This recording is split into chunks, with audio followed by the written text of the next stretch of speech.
interested now, that's my opinion, anyone who's interested in the project of a secular, inclusive, progressive Pakistan has to engage with is the idea of dealing with, because of a constructed narrative, the majoritarian impulse, hypothetically, or not hypothetically actually, what happened in the parliament in 1974 through the Second Amendment was done through a democratic vote, perhaps deeply flawed, certainly in my view, a deeply flawed exercise. But that's a challenge that many in Pakistan now have to confront, and I wish to talk to Yasser in more detail about that. I think Yasser has a distinct advantage, which is that he's a lawyer, and I know this, that he's a lawyer who's deeply passionate and practices what he preaches. I have seen him argue the YouTube case, which I was involved with marginally. Yasser was the counsel for the petitioner, and I think one could see that it wasn't his engagement with the question of freedom of censorship is not an academic question. His engagement is a deeply personal one. Second, he has an advantage of looking at things which people like I don't, that of a historian. I don't know if he takes kindly to be called a Jinnah historian, so I'll call him a partition historian. Which again is a partition historian, which is a deeply fundamental subject. So I'll begin by the format, which again, there's no particular format to today's talk. We haven't sort of had a chance to talk about how we'll conduct this in detail.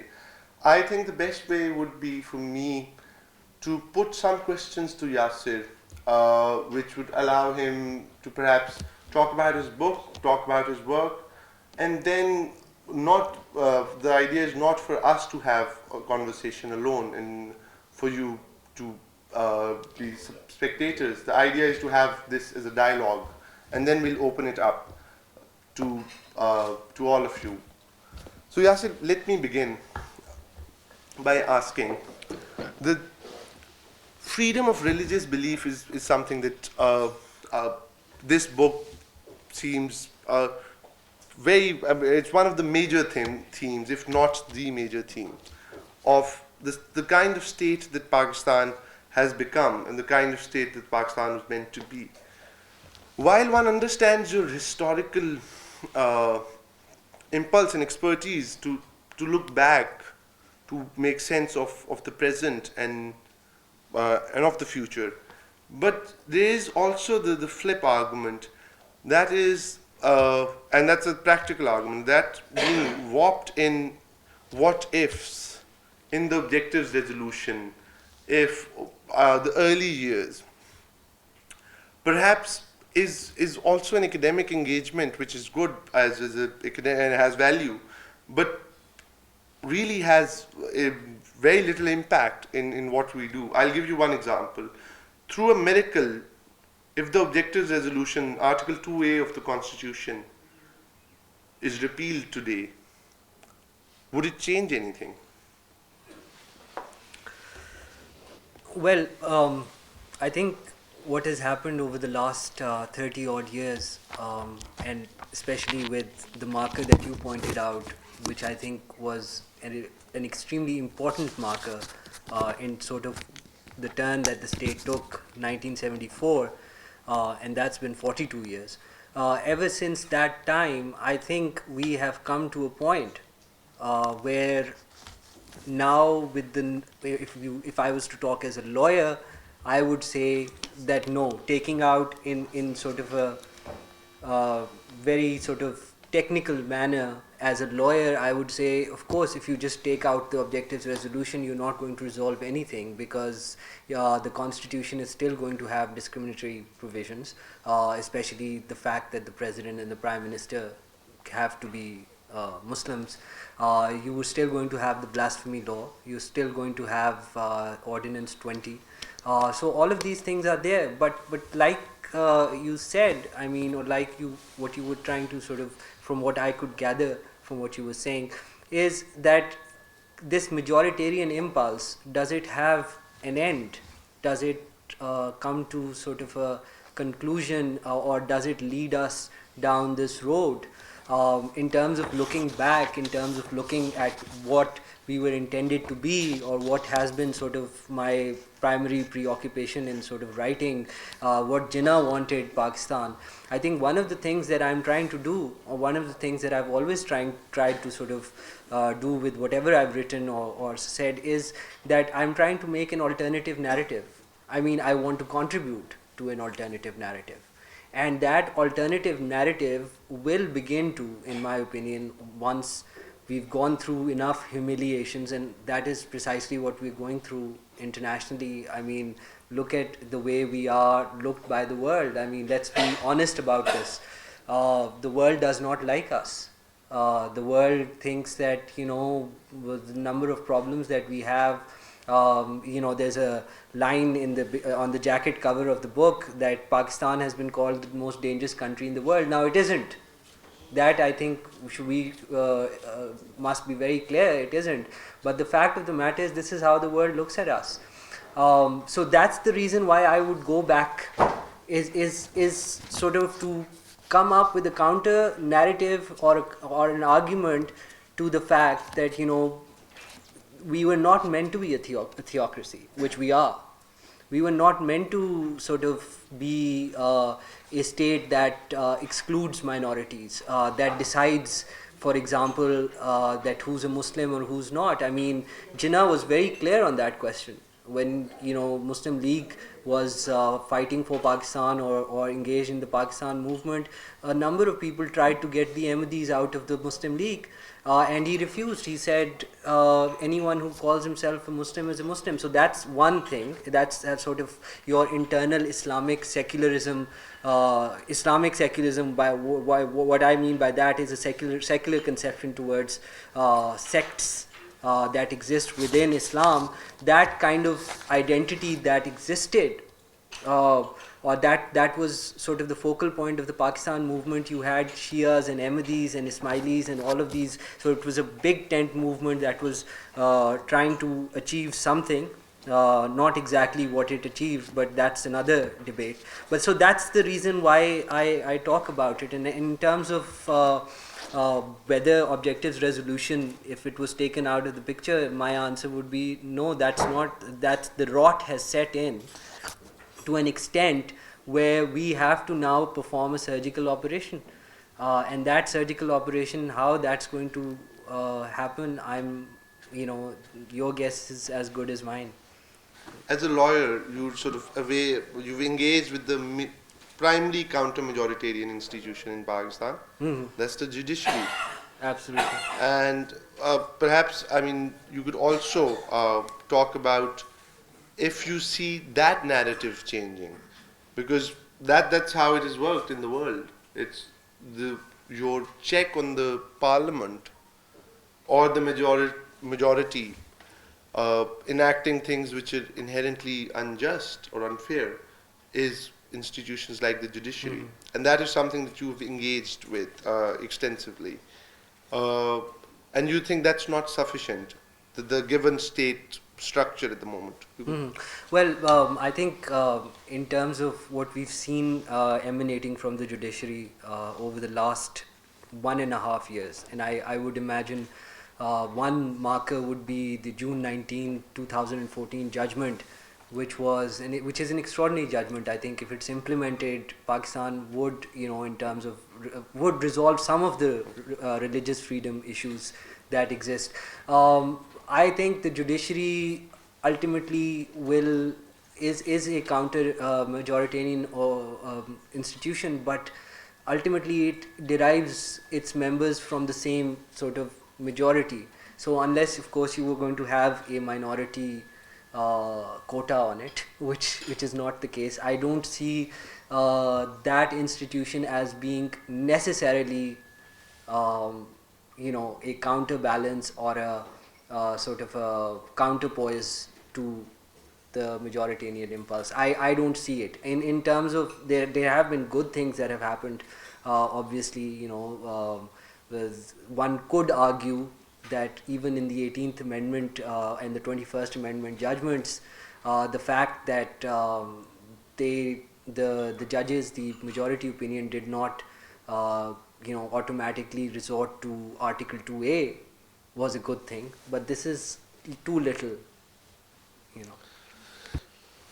I think one question which sort of goes back to what you were saying earlier is when this, in all of this discourse of a secular Pakistan, and taking this maximalist position, while I'm completely aware of how fraught with real risks this is, this maximalist position sometimes hinders engagement.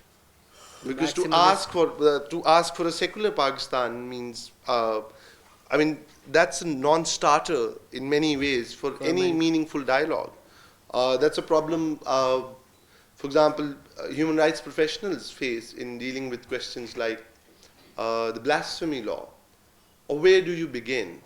You could take the position that it should be repealed. And that's the maximalist position, and that perhaps is the principled position. But then that at some point, again, it's fraught with real physical risks, but at some point that might become an easy position because you're not risking engagement. Nobody, and that's also, again, would you think that this, the discourse on secularism, on whatever we mean by liberal, progressive Pakistan, sometimes runs the risk of being aloof, of being distant from the real business of engaging with the Pakistani state and perhaps with the Pakistani people. Look, I'll give you an example. I think if you look at the US civil rights movement, and I know we're probably comparing two totally different things, but if you look at the US civil rights movement, do you think Martin Luther King or the moderates, as it were, would they have succeeded? They were the ones who were engaging. Would they have succeeded if there wasn't the Black Panthers, Malcolm X, and the extreme black nationalist groups?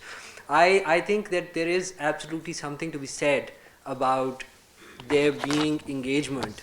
And I think the recent debate that happened in the newspapers over Federal Shariat Court, which we were talking about earlier, is about that. But the point is, if you start by saying that all right, blasphemy law is right, are you sort of negotiating then on what the punishment for blasphemy would be?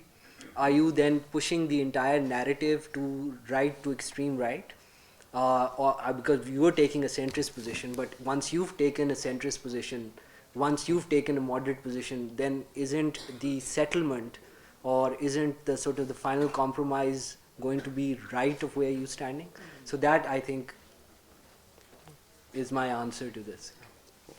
One other thing, that the idea of, because we've talked about the state, one thing that I think it comes out now is highlighted rather acutely by post the APS tragedy and the National Action Plan, is a credibility deficit of extraordinary proportions between the Pakistani liberals or progressives. I'm sort of slightly wary of using sort of these labels, and the state. And it's both ways. And perhaps both have reasons, and I know the Pakistani rights activists have a reason to be very rightly skeptical of the state. But now that is a fundamental problem now with things like the National Action Plan. The engagement between the state and people who want an inclusive, progressive Pakistan has completely broken down. There is a trust deficit on both sides. And hence, as I said, what I was saying about maximalist position, in my opinion, it would come to a point that the National Action Plan would, in any meaningful way, not work without the state engaging with people who opinions like yourself.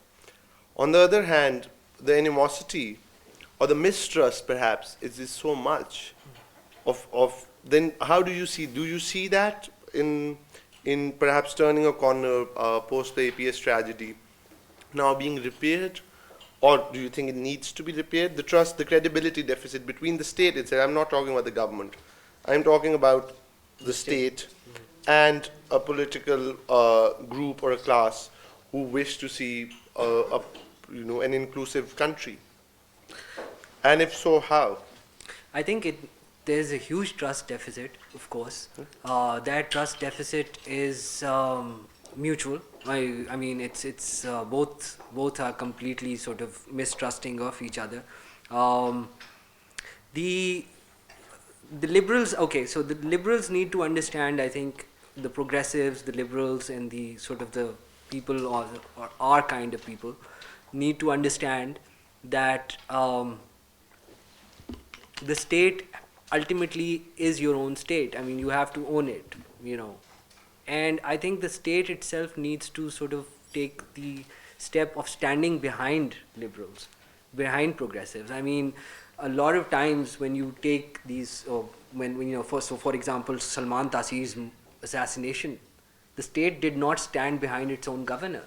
His own party didn't stand behind him. And I think those are the kind of things, and I mean, that was the government, but in terms of what the messy history of the 80s under General Zia and sort of the jihad project that was there and still, you know, to a certain extent has been our major issue, that has caused that mistrust, and it needs to be repaired. But I don't so you know, I don't think that can be repaired so easily, because one of the things, for example, this national action plan, which I like to call personally no action plan, because you know, it is, frankly, there is no action.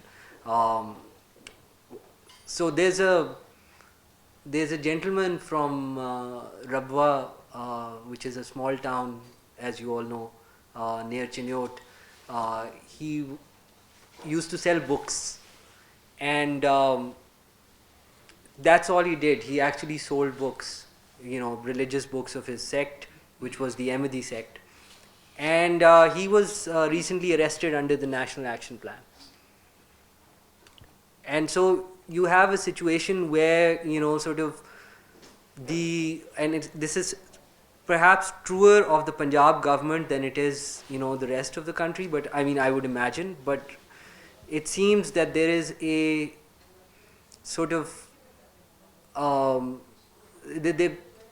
people in the government are trying to sort of just look at it in a way that it would just sort of smooth over or pass over them. I think now Yasser and I have enough of dialogue, and I think it's only fair that we open this up. Since you were discussing, once you said national security and it checked everyone, you're not considering 18th Amendment and how Hafiz Tende case in Punjab would be, and you are taking it as a whole. Before Yasser answers this, when national security, at least when I think I used the term, and I think when Yasser used it, the national security state was perhaps not a reference to national security issues, was perhaps how you would describe a government or a state which is slightly paranoid about security issues, which prioritizes security issues, both real, imagined, perceived, self-created, at the expense of all else, which could be a lot of things, which could be the democratic ethos, which could be freedom of religion and expression. So it was perhaps in that way, and not in terms of real issues. But and I'll just make one more comment. National Action Plan post you make a very good point. Post 18th Amendment, law and order is a provincial subject, but the National Action Plan is a federal plan, and it's going to be implemented in provinces, and it is done through an organizational system which is makeshift, apex committees, etc. But the Ministry of Interior remains in charge. The Minister for Interior does nominally remain, as we like to say in Pakistan, the captain of the operation. So I mean, it is a capacity issue and it is localized. But perhaps in the counter-terror effort, one can perhaps make an across-the-board critique. I think I agree with you. That's how sort of national security is essentially the way we are using it is the question of priorities and prioritizing security issues, the wider security issues and threats to the state over sort of things like education, health, fundamental rights, etc. So that's how we were using the term. He's a phenomenal person. Buy his book, buy 2 copies, read one, gift it to one. And now I would, for the closing, I would want to request Mr. Narendra to come and give the closing speech.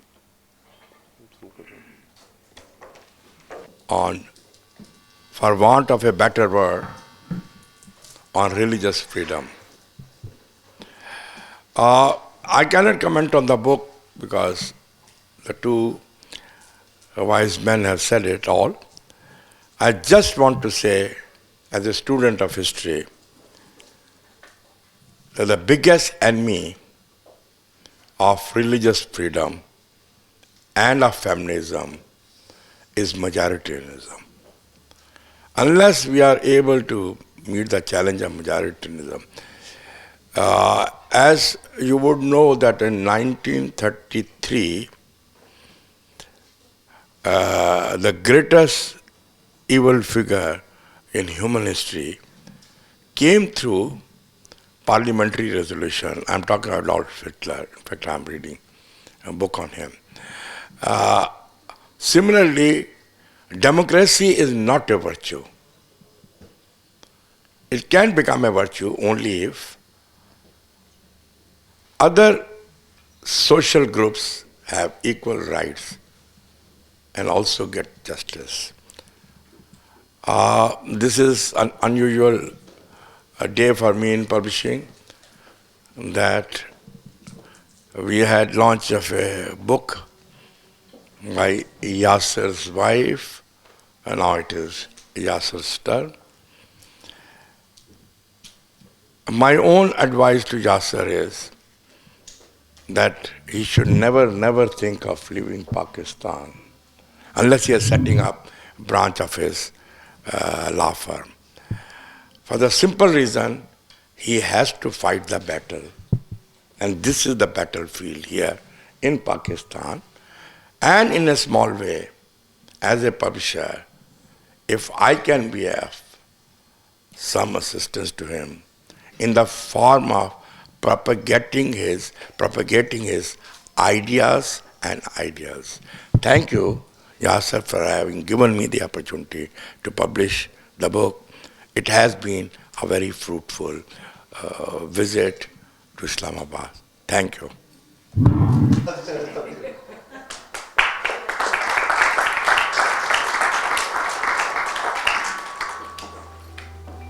बहुत शुक्रिया, thank you